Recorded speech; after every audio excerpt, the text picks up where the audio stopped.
നടിയെ ആക്രമിച്ച കേസിലെ മെമ്മറി കാർഡ് ഹാഷ് വാല്യൂ മാറിയതിൽ പുനരന്വേഷണം ആവശ്യപ്പെട്ട് അതിജീവിതം നൽകിയ ഹർജി നാളെ വീണ്ടും ഹൈക്കോടതിയിൽ എത്തുകയാണ്. ജസ്റ്റിസ് CS ഡയസിന്റെ ബെഞ്ചാണ് ഹർജി പരിഗണിക്കുക. വിഷയം പരിഗണിക്കുന്നതിൽ നിന്ന് 2 ജഡ്ജിമാർ നേരത്തെ പിന്മാറിയിരുന്നു. വിഷ്ണു സുരേഷ് കൊച്ചിയിൽ നിന്ന് ചേരുന്ന കൂടുതൽ വിവരങ്ങളുമായി. വിഷ്ണു, അതിജീവിതയുടെ ഹർജി അത് വീണ്ടും ഹൈക്കോടതിയിലേക്ക് എത്തുമ്പോൾ പുതിയ ബെഞ്ചിലേക്കാണ് ആ ഹർജി എത്തുന്നത്. വിവരങ്ങൾ എന്താണ്?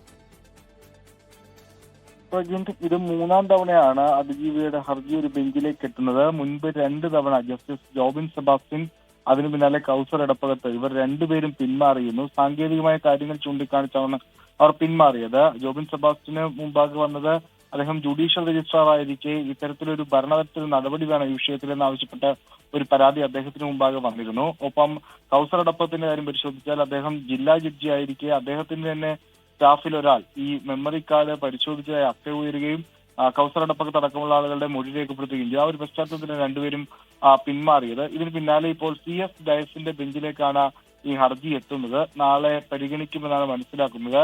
ഹർജിയിലെ പ്രധാനപ്പെട്ട ആവശ്യം 1, മെമ്മറി കാർഡിന്റെ ഹാഷ് വാല്യൂ മാറിയതുമായി ബന്ധപ്പെട്ട് പുനരന്വേഷണം വേണമെന്നാണ്. ഒപ്പം SIT നേരത്തെ അന്വേഷിച്ച നടിയാക്രമി പീഡനം അന്വേഷിച്ച കേസിലെ പോലീസ് ഉദ്യോഗസ്ഥർ നൽകിയ റിപ്പോർട്ട് അത് റദ്ദ് ചെയ്ത് ഹൈക്കോടതി മേൽനോട്ടത്തിൽ ഒരു SIT വേണമെന്ന ആവശ്യം അവർ മുന്നോട്ട് വെക്കുന്നുണ്ട്.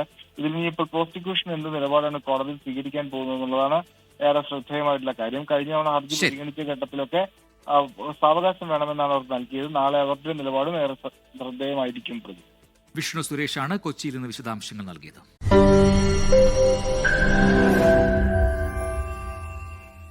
ലോകത്തെവിടെയായാലും ഏത് സമയത്തും 24 വാർത്തകളും ഓഗ്മെന്റഡ് റിയാലിറ്റി പാക്കേജുകളും എക്സ്പ്ലെയിനറുകളും വിശദമായി കാണാൻ ഞങ്ങളുടെ YouTube ചാനൽ നിങ്ങൾക്ക് സബ്സ്ക്രൈബ് ചെയ്യാം.